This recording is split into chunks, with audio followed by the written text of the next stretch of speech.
Welcome, everybody, to another episode of Strife's Sanctum podcast. My name is Citizen Strife, and this week I continue my look at spring anime for 2025. And some progress has been made in some of the shows, some delayed, either due to scheduling conflicts or whatever, so I may not have as much going on with this one, but I'm going to make the progress that I can make.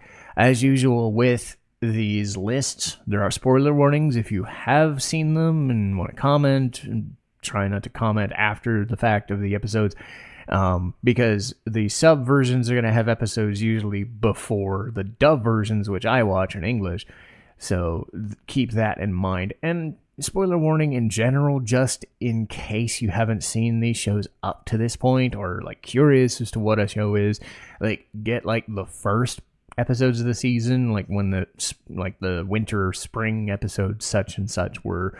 That's kind of the best go around for this. And I just kind of move on from where I was the 2 weeks prior and just kind of update on where I think things are going or what I see as a good thing or a bad thing, and just guess where things are or just make general comments. But as usual, for the last long while, which is good, I'll start with Apothecary Diaries, especially season 2. Now, I wanted to watch last week's episode and they didn't update it, so again, one of those things where maybe the dub had scheduling conflicts or they waited an extra week or something like that. And it happened to like Happy Marriage. It's like Leah and I were trying to watch that, and they kept having the dub episodes not load for like 2 weeks or 3 weeks or whatever. They didn't schedule them properly or whatever the fuck, and that does happen sometimes, but we just had to get around that and watch what was available. But this one is pretty rare because usually Apothecary is popular enough that it debuts like weekly. Speaking of which, the Crunchyroll Awards showed up, and I don't care about those, but I heard it was like all fan voted, and I'm like, Apothecary won like one award. And I'm like, what the absolute fuck? Are you wrong? So fucking wrong. Anyway, hooray for not being as popular as Solo Leveling, I guess. Anyway, but yes, Mao Mao deserves every single award because Apothecary works because she works. Anyway, the episode I did watch, we were following along from Mao Mao getting kidnapped and taken to some random village with Shisui and Suiden. Or Suide, excuse me. Suiden is one of the ladies in waiting. The names are so similar. And what's worse is I'm kind of rewatching episodes of Raven of the Inner Palace on TV because they're on Pluto. So it's like that's not gonna get confusing at all. So okay, but anyway, Mao Mao's doing her thing. The episode that they were able to get last week was about Jinshi and his reaction to things. So, which is good because you don't really get a lot of this season specifically has been about getting Jinshi out of his comfort zone and out of the hole that he put himself in and hiding. He's finally saying, I am this person, the Emperor's brother, but I'm not supposed to be, but I didn't want to be, but I totally am. And there are these machinations that are going on and these people are trying to do whatever. That stuff has yet to be revealed, but have been hinted at a lot more and more. My biggest concern was the whole Lowland thing. They haven't really done anything to explain like who the fuck she is, and I'm getting the sense that they're finally doing that in a way I really kind of wasn't expecting, because they happened upon a unique way of getting around that, because a lot of people know who the fuck she is. A lot of people understand that she's very powerful and her dad is powerful and whatnot. But the idea that she would escape and then use a bunch of stunt doubles and body doubles, but do so in a way that's like everybody looks the same, everybody acts the same, everybody talks the same. In fact, they never talk. And Jinshi picks up on it, is able to spot like the smallest thing, and is able to just like, I know who you are, and I can guess who you are, and basically just throttles a lady and says, tell me the information I need. So his mask of civility breaks the more that Mao Mao is gone, and he's getting so stressed and super fucking just not super violent, but is calling people out on their shit. And the plot is finally starting to thicken, because that was my biggest concern for a while, was it kept, like, in season 1, they kept showing this lady who didn't do anything. She would just stand there and be all self-important, and I'm wondering, where the fuck is this going? And they're finally moving towards it, and they're like, okay, now it makes sense. Doesn't excuse the fact that, like, for 10 episodes, they would just make it seem like this person was important and we'll get to them later. It's more like, could you have just introduced them this season and been done with it? You know, would have saved me a little bit of time, but whatever. They had to establish hierarchies and shit, and at least now they're getting around to it and making it kind of the focal point of the season. So I still don't know enough about the Mao Mao situation and where she is, but that's what the episode that I was going to watch is up to. So I'm hoping in a couple of weeks I'll know kind of why there's these special envoys, where this place is, what the fuck they're doing, why it, like, I'm wondering, like, how full bore of a, like, is it a cover up? Is it just somebody trying to run away? Is it somebody trying to make a coup against the emperor? And, like, who is the emperor? We've seen him a few times. Like, what is Jinchi doing? Why is he rallying forces? This is like a sudden kind of change to the show, because they were focusing so much on, here's just some mysteries and here's some palace drama, but it's like, no, this is a little bigger scale thing than before. So I'm really liking that they're amping up the stakes, because there's still about like half the season left to go, so there's still a lot left that they can uncover. Speaking of uncovering things, Black Butler, Emerald Witch, and last time it was like Sebastian trying to figure out what's going on with who, where. They found this like underground lair, and they sent Snake to investigate, and they found out that like werewolves have infiltrated everything. And I knew that there was something with Wolfram and Sieglinde that wasn't all there, and I was starting to wonder if like they're the cause of it. Now I'm like thinking they're being forced into this situation, which makes a lot more sense when you consider, like, not everybody has to be your enemy. You know, sometimes people can be your friends. And they just kind of went through that with the public school arc anyway, where CL had to infiltrate a place and they weren't really telling the truth, and they weren't just doing, you know, you don't want to do a complete repeat of that, you know, with this arc. So I can understand this one being more, there are forces beyond your control that are acting upon your control, and it's like, you're not completely at fault, you know what you need to know, you know, shit like that. But they learn that there's some weird spell they're trying to cast, and Sieglinde is kind of stuck doing that. So they're still portraying them sympathetically rather than, I was the, you know, they could still do that, which would be kind of sad given what they set up.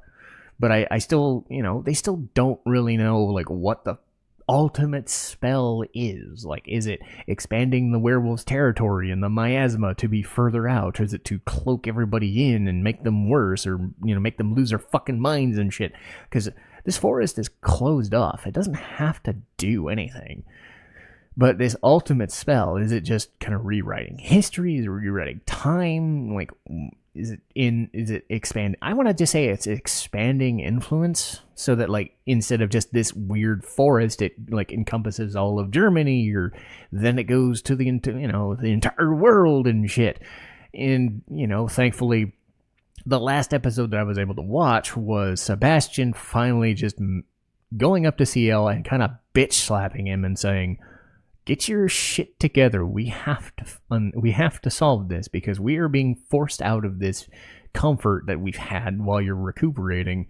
And CL finally just gets this like really cool scene of like people who have died under his watch, why he caused it, why he's doing it, and then kind of rebounds and accepts that, yes, my mentality kind of shifted.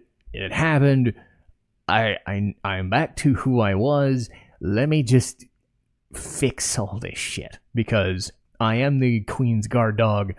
let's just get our asses in gear and finish this fucking arc. So, you got 5 or 6 more episodes to go, because the public school one was like 11, but they only really needed like 10 episodes, and there was just kind of a filler at the end. So this one I'm not expecting to last much longer. The penultimate fight stuff sounds like it's coming. Like the end of Act 2 is kind of happened, and Act 3 is, what is the rest of the truths that are going to unveil? What the fuck do we got to do? Let's go kill some werewolves or do some weird ass shit. I'm expecting weird ass shit, because Black Butler surprisingly has been way darker. I think since the murder on the murder circus thing, the book of on the Atlantic, they have definitely not gone completely fucking wacko like they did with the second season with Alois. That was a little too much, but I have said this, that Black Butler has definitely veered a lot more towards drama, and even the comedy seems like they're not forcing it as much, because that's a good thing. The longer a show goes, the less comedy I really need from it, because the comedy's more in the situation. So there's a lot more ground to cover with this stuff that they haven't gotten to yet. Because we have shows about comedy everywhere, which has no fucking basis for anything. So, unaware Atelier Meister, or Atelier. I keep saying Atelier because a lot of people used to say Atelier, but it's Atelier. It's Atelier. Anyway, so last time, Kurt got a kid from an egg, because he did, I guess. This show is weird. But they took somebody, they fought somebody, this demon hit, assassin lady, managed to stop her, take her back to their home, and they found out like this guy is the Atelier Meister, and it's just some illusion magic that Lise has, which is convenient. But they're learning about this character that they're talking about, and the assassin lady's like, I need to... here's this big bad guy that you've been talking to here and there, but they've taken hostage this person that Kurt knows from his past. So turns out everybody's all on the kind of the same side, and that's how low stakes everything is. But then I remember that the show has some teeth sometimes.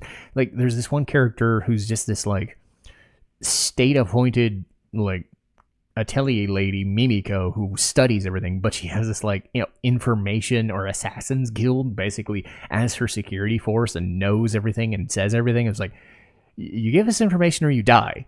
She just flat out says it, and I'm like, okay, I forgot that this show is that intense sometimes, because it's really goofy. Kind of in the same way that Black Butler is way more serious now. This show is just 90% comedy, but that 10% is like, I'm kind of shocked they say this, But they're peeling back plot here and there, because a lot of the stuff was just goofy stuff that Kurt would do and set up, and they still have those, but they don't have more time for, hey, here's another girl in the party, here's another whatever, here's another because eventually you just gotta run out of girls to add to the harem. You just have to move.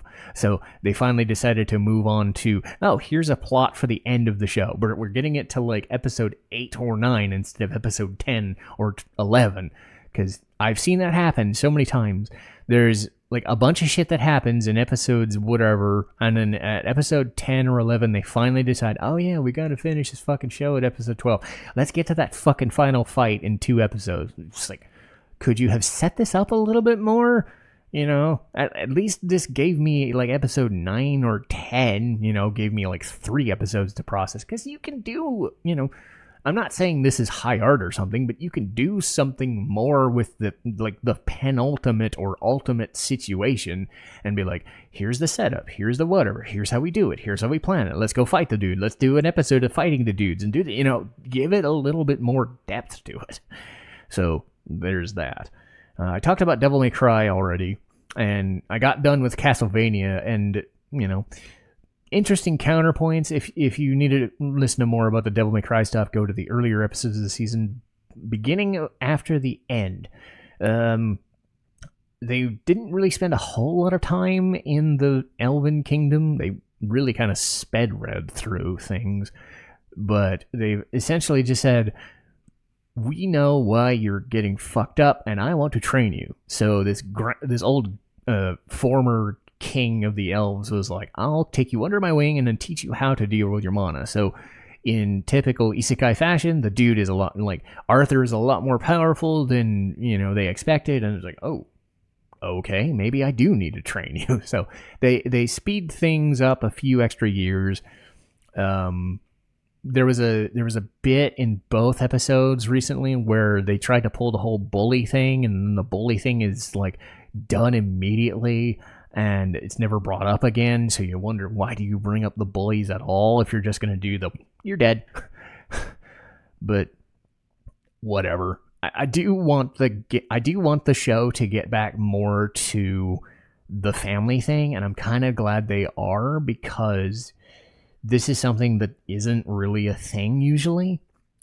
A person growing up with the family and making, connections with said family, and because they always either pull the I'm pulled away from my family and the family's never seen again, or I have this new family, but I'm always over here, so the family doesn't really interact much.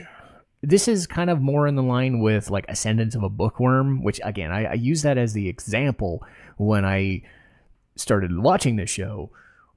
This is what I'm hoping that ends up becoming more of, and I'm getting more of that. Well, not to the degree. This show is a little weaker in setup and execution, but this guy has a fondness for being around his family. He wants to be with his family. So they didn't pull the, oh god, they're fucking dead trick. They didn't pull the, okay, they died and I got isekai to another world, or I got isekai'd and I never see them again. This guy was isekai'd and then grew up with a different family and grew to appreciate being around them and, making them characters and giving them agency, which is something that, again, Bookworm does really well. And even though Bookworm kind of spends its time doing, here's the family bit, here's the priesthood bit, here's the bookmaking bit, here's 4 or 5 different things, they never forget that we established this family that you can always go back to as this core of characters that like the main character and has some, you need grounding. A character needs grounding. You're only as important as your effects on a character.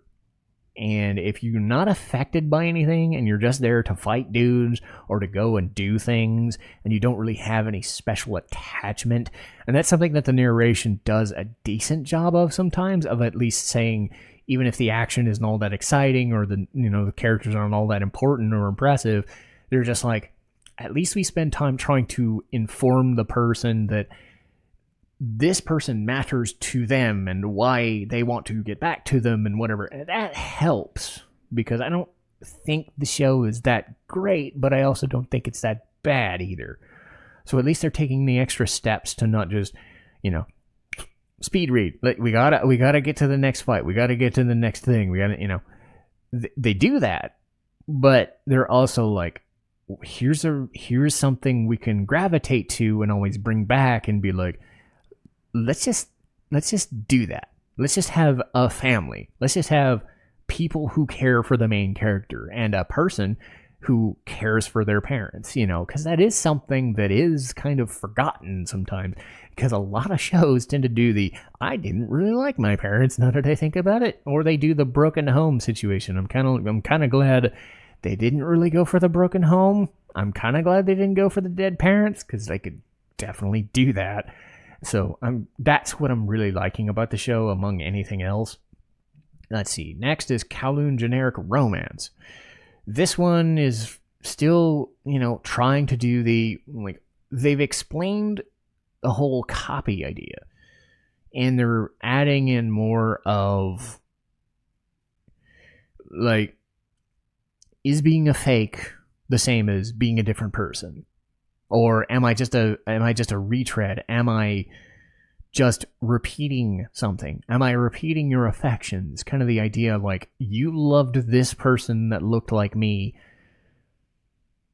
Do you love me as my own person? Or am I existing just merely as a shadow because I'm reading the same things, or I'm doing the same things, or I'm trying the same things? And then, Kujirai is just trying to find different things. Travel guides and wanting to escape, but then she realizes that she kind of can't. The explanations of, okay, I read this book that this other person read, but I have a different reaction to it. Or, Yao Mei saying there's nothing wrong with being an imitation. You have your own agency. Again, getting back to the agency idea, having a character all your own. What happened to these? They've made references to the second city. So I'm starting to piece together the idea that parts of the city blew up or was closed down or just recreated or demolished. And people either passed away, got killed, had different versions of themselves created, kind of in that Zirconian. Yeah, they're calling them Zirconians. So they're clones-ish, copies-ish, sort of second versions of themselves that have their own worlds and own agencies, but some of them exist as the real or as the fake.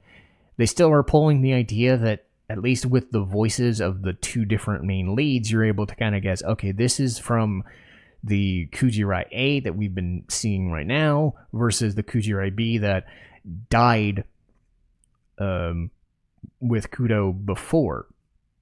And the references of, I killed her. I'm like, is that real? Is it not? Did he really? They're pulling a lot of that. They're also making Miyuki out to be this weird, like, my father owns everything, but I'm trying to break free of that in my own way, and I'm causing a stir on TV because people are idiots, total evil man behavior, but, in a sympathetic way. I'm curious. I don't know if they're gonna, let's face it, this guy was still a creeper early in the show. I don't think they're gonna make him completely sympathetic either. I don't want them to be perfectly honest. If you've got a villain, having some sympathy can be good. Having it's like that spectrum of like this thing versus this thing. You don't want to go too far in one way because it pulls you to a different way. You have to kind of stay somewhere in the middle or somewhere kind of mid, like 1/3 one way. And you don't want to be too sympathetic, because if you're one note, you just don't stand out. But you don't want to be, oh, I kind of like this guy. Because unless you're trying to like the guy, don't make him a fucking creeper early in the episodes and then be like, well, yeah, he was a creeper guy, but he's totally this kind. There are different ways to make villains sympathetic while still maintaining some level of teeth, versus just introduce them and they're villains and there's nothing you can do about it. Because that's one of the rigors in trying to figure out a way to do it. So Miyuki is, fought and caught in this, like, I'm trying to live up to my father's expectations, but I'm also trying to do it my own way, and so let me do it my own way. And that's the core of the show, is like, are you enough of your own person to counteract being what was probably somebody else? Because you're technically that person, but you're also somebody else. You're not just a twin. You're not just a clone of them. You're a different entity altogether. And then there are people who aren't clones, living with these people and dealing with them as friends or as enemies or whatever. There are so many layers to the show that they haven't gotten to yet, now that they're halfway. And it's just so cool, like these existential crises that they're going through. And there's still so much that they haven't done with it. So I'm excited. Gorilla God's go-to girl. They pulled a confession in episode 6. Okay. I'm pleasantly surprised by that. A lot of romance shows wait until episode 12 or episode 24, or they don't even do it at all. They do the wait until the manga, or read the fucking manga to get the conclusion. No, up and spent like half an episode, locked in a cabin somewhere, and they basically just say, I was this person that you talked to, whatever, doing this, and I actually do care for you. And like they have this awkward, like Sophia and Louis have this awkward, tension, and it's like, oh, all right, they pulled it off already. I don't want them to have the, oh my god, I hate you now kind of, because the third act breakup thing, which could happen. But I also don't want the, like, oh, there's another girl that I actually like more than you. And, you did the confession bit, move on to something else. You don't have to you don't have to make them a married couple or something, but you just kind of have to, you already did the romance bit. You just kind of have to go with it.